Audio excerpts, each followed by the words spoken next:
pig breaks into 88-year-old's home and attacks her, soon realizes he messed with the wrong woman.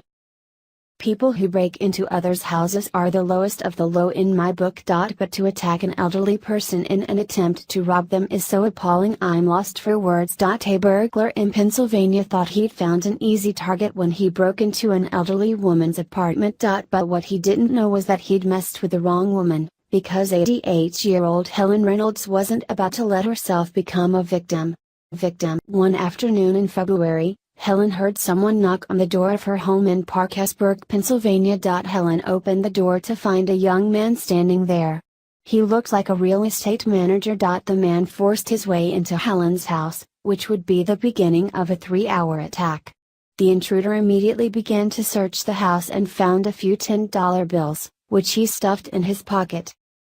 When he was done ransacking the house, he turned his attention to Helen, who he had tied up with duct tape, reports the New York Post. He took off her jeans and pushed her onto her bed. 88-year-old Helen knew she didn't pose a physical threat to the man, but she still had the upper hand, thanks to her sharp mind. It's like this. She looked at the man and told him to listen up. Well, it's like this, you might as well know the truth, Helen began. I have HIV and my husband died from it. Her lie worked and the man abandoned his attempted attack. Helen believes that those words saved her life. When I said that, he just walked out of the bedroom, Helen says. The man tied up Helen's feet and hands before leaving the house. Helen was left alone and had to fight to free herself. She eventually managed to bite through the duct tape.